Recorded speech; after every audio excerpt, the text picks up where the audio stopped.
E aí, aluno da mediação? Pois é, chegamos no momento aqui de fazermos a revisão da nossa aula. Eu quero que vocês acompanhem atentamente a essa nossa aventura que estamos pela Idade Média, os reinos francos, os reinos germânicos aí, os reinos carolíngios, merovingios. Professor, calma aí que vocês já vão entender bem melhor. Na tela para vocês. 14.2, a nossa aula de hoje.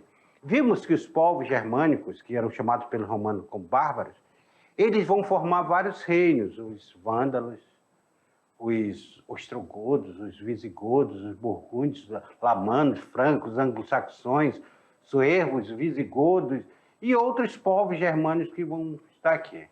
Vimos que eles vão adentrar na fronteira romana porque os hunos que estão vindo aqui do Oriente, estão vindo aqui, ó, invadindo aqui, ó, invadindo a esses povos, eles estão empurrando esses povos a adentrarem nas fronteiras romanas.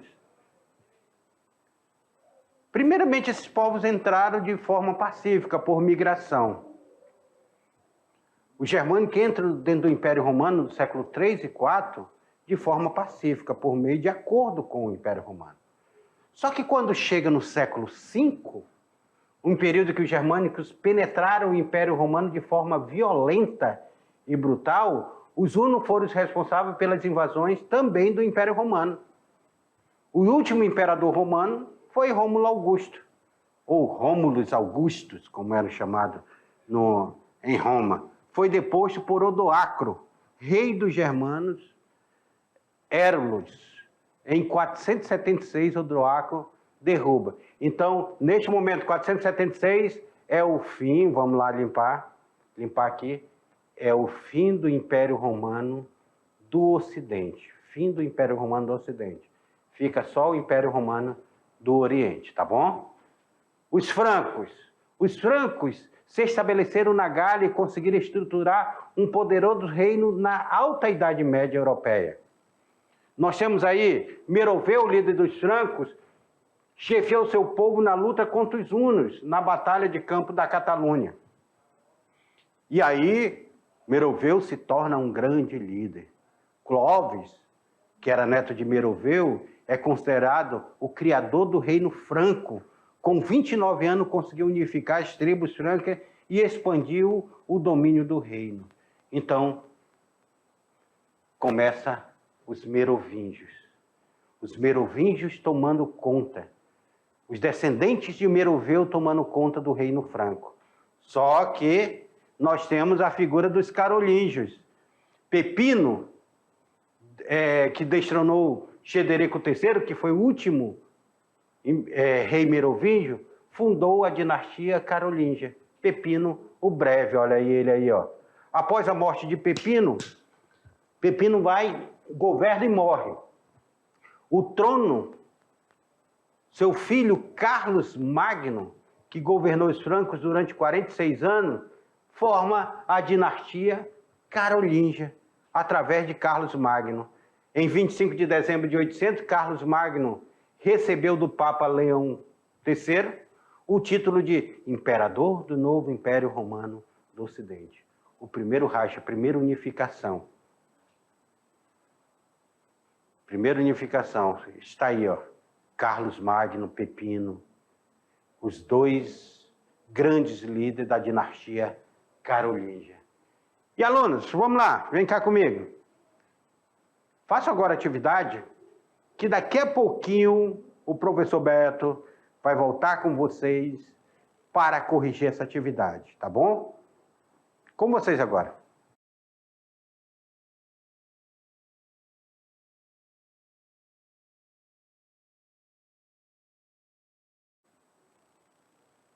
Idade Média.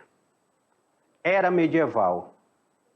Idade das Trevas seria? Aqui nós já vamos perceber que esse nome Idade das Trevas não se encaixa bem dentro desse período, porque esse período ele teve reinos importantes. Nós tivemos aí a tentativa com Carlos Magno, a tentativa de se voltar ao poder o que era o antigo Império Romano do Ocidente. A Igreja Católica tenta formar através de um rei, tenta pegar um rei para si e dizer, olha, forma aí o Império Romano, o novo Império Romano do Ocidente. Não se consegue formar que seria um Império Germânico ali, seria um novo fortalecimento. Depois, novamente, vai se fragmentar. Mas eu quero dizer para vocês que a Idade Média nós tivemos também momentos importantes. Ela não foi só a figura do feudo, a figura do campo. Alguns reinos tentaram se estruturar. É claro, nós vamos perceber que na Idade Média o poder estava na mão do senhor feudal também, porque cada senhor feudal possuía seu exército, defendia o seu feudo. A figura de um rei era uma figura mais dentro de um poder feudal. Ele ainda não era um rei absolutista, ainda não formava um reino absolutista. Por isso que esse enfraquecimento tenta se unificar, depois se separa novamente. Reis absolutistas nós só vamos ver lá para frente, na Idade Moderna. Aqui na Idade Média nós não temos essa figura dos reis absolutistas. Mas nós temos reinos se formando nesse período. E o sistema econômico, político, social era um sistema feudal que imperava dentro da Idade Média. Por quê? Porque nós já não tínhamos a chegada do capitalismo, nós já não tínhamos a chegada do mercantilismo, ainda não. A Idade Média ela tenta ainda passar por uma estrutura.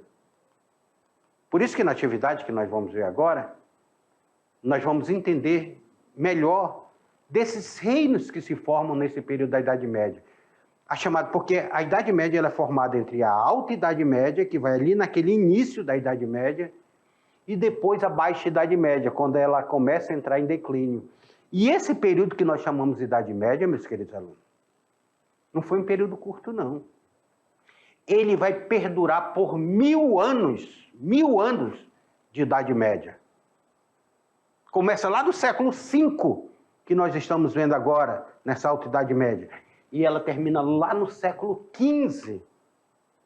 1000 anos de Idade Média. 10 séculos de Idade Média. Na tela para vocês que nós temos atividade. A primeira questão fala assim, ó. De acordo com o dicionário Aurélio, o termo bárbaro pode ser referido a algo admirável e espantoso, ou cruel e desumano.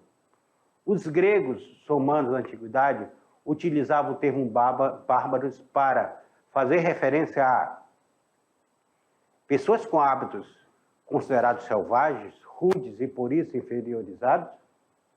Seria isso? Pessoas que nunca, numa atitude de espanto e assombro, questionavam temas da vida. Grupos, principalmente de jovens, que praticavam esportes radicais e perigosos. Será que era esse grupo de jovens hein, que eles barbarizavam aí as paradas? Ou qualquer inimigo da guerra que atacasse uma cidade ou província romana? Ou pessoas cultas que não dominavam a língua grega e o latim? Para os gregos e para os romanos, o que eram esses bárbaros? Hein? Quais eram os hábitos que não condiziam com a cultura deles? Essa daí a gente fez com mamão com açúcar, né? Mamão com açúcar. Eram justamente as pessoas com hábitos considerados selvagens, rude por isso inferiorizados. Vamos lá para a segunda? Segunda. Os germânicos entraram no Império Romano no século III e século IV, de forma pacífica. Olha aí, primeiramente eles entraram de forma pacífica, por meio de acordo com o governo de Roma. Já no século V, essa entrada deixou de ser pacífica. E passaram por um período em que os germânicos invadiram, penetraram o Império Romano de forma violenta e brutal. Quais povos foram responsáveis pelas invasões do Império Romano? Os visigodos, vindo do sul da Europa, os alamanos, que também eram conhecidos como vikings, os hunos, que eram bárbaros mongóis vindo da Ásia, Os ostrogodos que formaram o reino franco, ou os saxões que ocuparam toda a Península Ibérica. Pessoal, dentro dessa parada aí, dentro dessa parada que nós estudamos, nós vemos um povo que vem invadindo o Império Romano de uma forma muito violenta. Era um povo muito temido. Um povo que vai espantar até os germânicos. O espanto que esses germânicos vão ter, vão fazer também com que eles invadam o Império Romano. Mas a figura dos hunos era uma figura temerária nesse período da Idade Média, desse início da Idade Média. Eles eram muito temidos, eles eram guerreiros ferozes, que vinham ali do Oriente. Devido aos hunos, foi construída uma muralha na China, só para vocês terem uma ideia. Muralha grandiosa que foi construída lá na China. Então eram povos muito temidos. E esses povos, eles vão chegar, que eram esses povos vindo da Mongólia, eles vão chegar de uma forma barbarizada. Vão chegar de uma forma muito cruel na Europa. Por isso que a letra correta dessa aí é a letra na tela. É a letra C. Letra C. Vamos para a terceira. Terceira também é facinho. Mamão com açúcar. Mais fácil de que tirar banana da boca do macaco. Tá? Facinho, facinho, facinho. Os francos se estabeleceram na Gália e conseguiram estruturar um poderoso reino da Alta Idade Média europeia. Esse reino se formou e expandiu na dinastia Merovingia, do século V ao século VIII, e Carolíngia, do século VIII ao século IX. Então, olha aí, duas dinastias. Uma, primeira, Merovingia, que vai do século V, quando inicia a Idade Média, e vai até o século VIII, ou seja, 300 anos. E a outra, a Carolíngia, que vai do século VIII ao século IX. A Carolíngia foi mais curta, foi apenas 100 anos aí. Colocando 100 anos aí em termos de século, né? Em 751, bora apagar aqui, que está muito confuso, professor. Em 751, Pepino, o Breve, destronou Childerico III, que era o último governador merovingio, e fundou a dinastia carolíngia. De qual desses reis da dinastia carolíngia recebeu do Papa Leão III o título de imperador do novo Império Romano do Ocidente? Seria Carlos Magno, Carlos Martel, Pepino o Breve, Childerico ou Meroveu? Quem foi que recebeu? Carlos Magno foi um grande imperador da Europa, principalmente dessa nova dinastia carolíngia.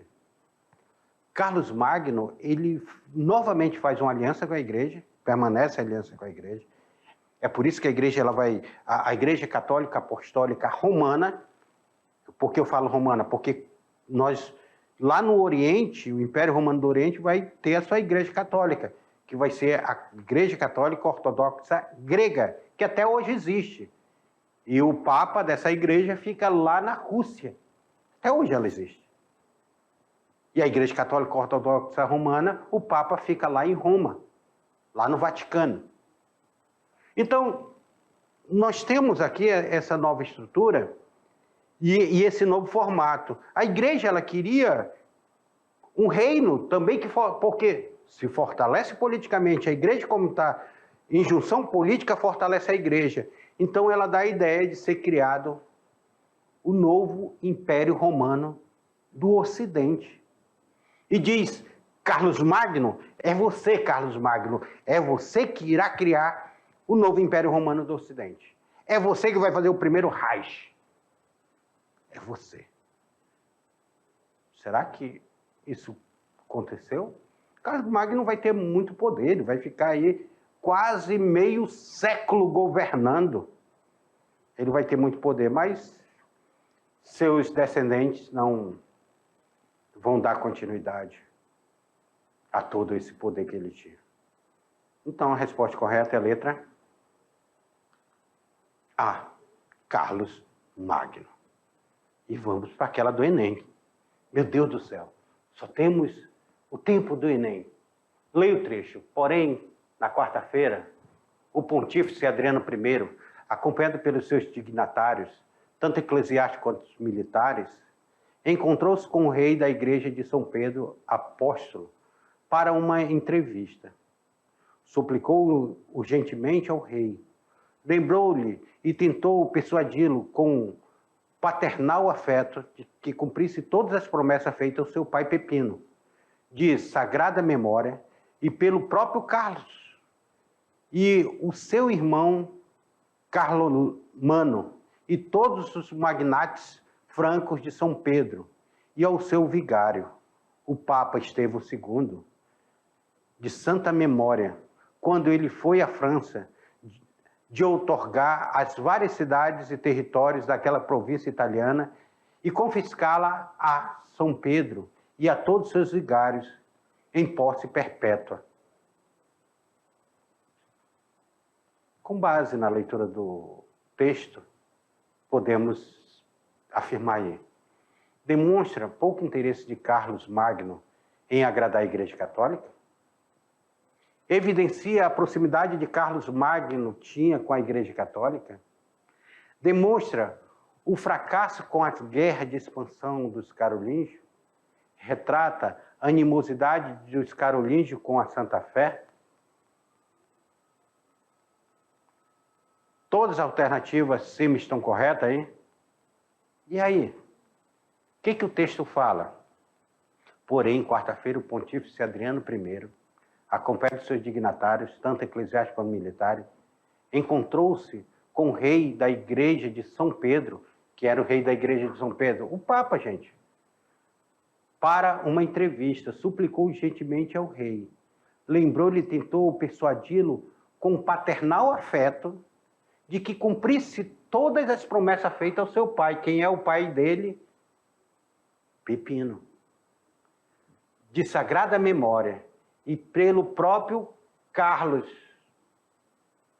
e o seu irmão Carlomano, e todos os magnates francos de São Pedro ao seu vigário, o Papa Estevão II, da Santa Fé, da Santa Memória, quando ele foi à França outorgar várias cidades e territórios daquela província italiana e confiscá-la em prol de quem? A São Pedro, ou seja, ao Vaticano e a todos os seus vigários da posse perpétua.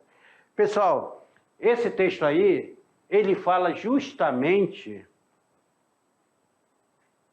trata sobre a aproximação que tinha Carlos Magno com o Papa, com a Igreja Católica.